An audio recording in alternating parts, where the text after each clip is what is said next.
A man then comes to this young man and asks if he can sit next to him and says that he has seen that he is eating a sandwich and if he could eat the other one that is there.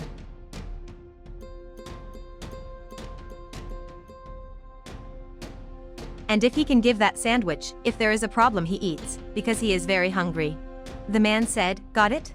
Then he says that his shoe was very beautiful and that he could eat a sandwich. The man thanked him and said he was very hungry. He didn't say he doesn't know what he's been through and that he thanks him very much. The man said he understands and thinks he's been through similar situations. And again, he thanked him and said he was hungry. When he starts eating the snack, the man asks what he's doing. That he said he will eat, for he is very hungry. The man told him to give it back and that it wasn't for him. And he said that he was very hungry and that he gives in return that bracelet imported from the United States just to be able to eat. The man then tells him to exchange for lunch, then gets up and leaves. Two men stop him and ask where he thinks he's going. The man asks what they want. Then he takes off a cap from him, and they start swinging his hair, asking if it was his mother who fixed it. The guy told Carlos that I think that cap was his and that he lost it. The man said it wasn't his. And for him to give back? Carlos then asks who he picked up for him to talk about right away. The boy said he didn't take it from anyone, but he won. He said he didn't win but lost, because that will now be his. The other man comes in angry and asks what he's doing to the boy. He said he's not doing anything to a man, he's just investigating. The man said he already knows what they're doing. He says he's just wondering who that goal was there, and Carlos then agrees and said it was really true. The man then said that he already knows what they are doing there, they are only enjoying the goodwill of this young man and that he could already call the ambulance. The boy then asked why by ambulance. He then said the two will need it if they don't get out of there immediately. Then he asks if the two won't get out of there soon. They leave. The boy told him to be more careful. Then, surprisingly, the boy calls himself Daniel. He turns around surprised and asks if he knows who he was. The man said he knows, yes. He asks from where. The boy said it doesn't matter, so he asks if he has a place to sleep. Daniel says no. He said then it was true. The man told them to go with Daniel to go along. And he then takes 2 glasses of the water and hands it to Daniel.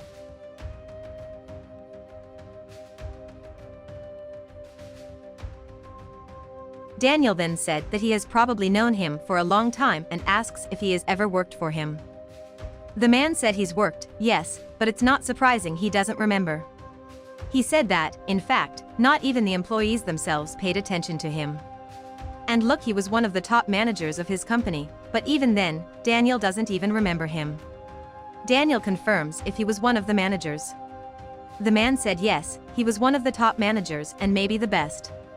But no one was or wasn't and asked if he didn't even remember his name. Daniel said that, to be honest, he doesn't even remember his name. He said his name was Lucas Camargo. Daniel says that then by name now remember him? But he says people do lose their jobs, but they don't end up in situations like him. What if he knew that? Lucas Camargo then starts talking, why? Because he never had pain from him and that in fact, his company ensured that he never got a job in any other company again, because whenever he called, he never received contact again. Then another company blocked his resume, not allowing him to get more jobs, and that was never easy. However, he never gave up on getting a job and that everything really complicated for him. After they fired him, they did everything, it gets harder, and that's why he ended up on the street. Daniel apologizes and said he wasn't aware of any of that because as he knows, his only concern was making more money and he didn't really care about the employees. He asks what it was in his hand and if that silver necklace had any meaning to him. Luke then said that what is kind of an amulet for him is what he wears whenever he is on the street. All for him to remember to never give up and always move on. And then he tells them to stop commenting a little bit about himself and talk a little bit about Daniel. Daniel said it was a long story. Lucas said his situation was complicated. It doesn't even have a place to stay. Daniel says that it may seem fake, but he was falsely accused by the company and then it ended up showing up several documents and he was accused of fraud, and that the whole process, the whole defense was very expensive and very long, so he ended up spending all his savings, losing his company and toasting all the money he had, and the only thing left was that beautiful outfit that was on the body. Luke starts laughing and Daniel asks why he was laughing. Daniel said he wasn't laughing, just hoped he could understand.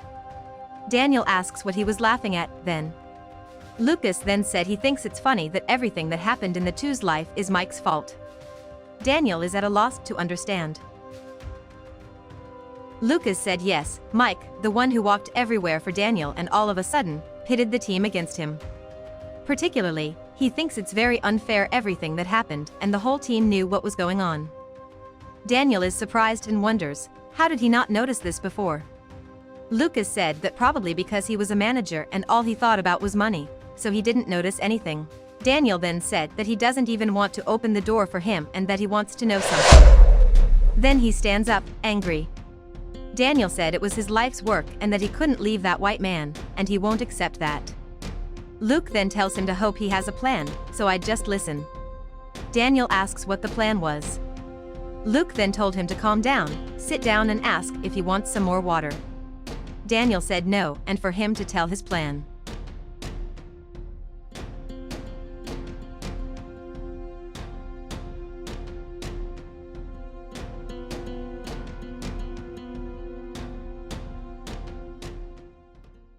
Mike said he can come in. He walks in and asks if he can come in. Mike said he can.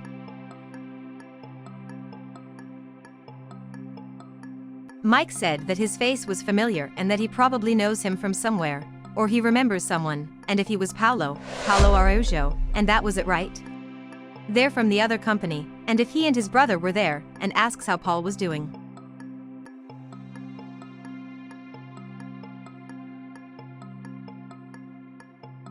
He said Mike was probably confused and that he is from the company's investment team.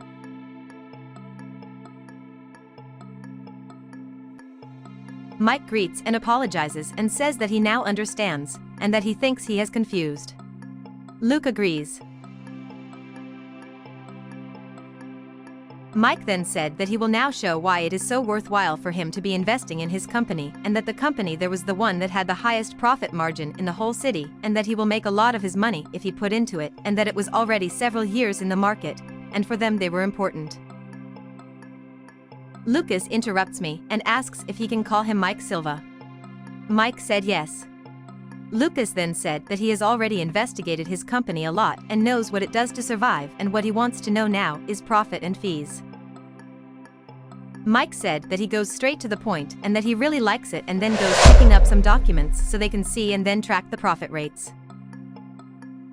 And that there he finds what he's looking for. The phone rings and Mike answers, and then talks loudly how it happened, and tells him to hope it's already gone. Mike told him to wait and a few moments, and that there was a problem in his car, he will have to solve it. Lucas said he can go there and for him to sort out what has to be solved.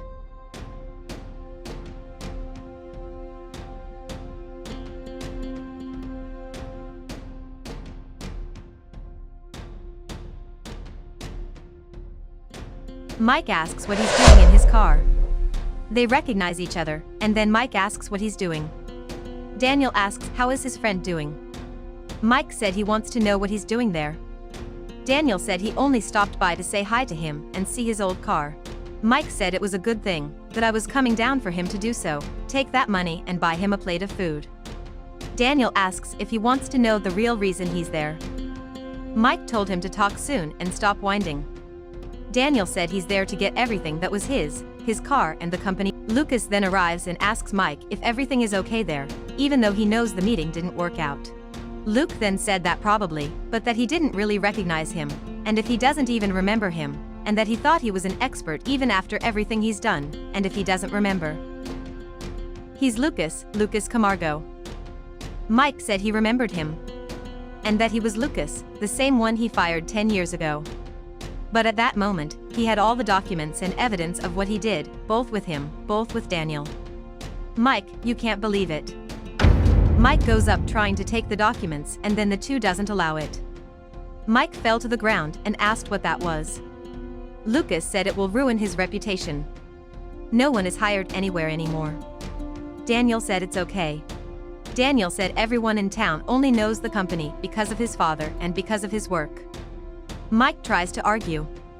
Daniel then asking who he thinks the city will believe him. The founder who made the company recognized, or else in him who has no proof at all. Daniel said he wouldn't even go to a wake with him. He hired, so Mike betrayed him within his own company. Mike tries to justify and Daniel tells him not to say anything. He then greets Lucas and says that until he finally found a good friend to remember and take care of the company, and that he will need all the strength within the company.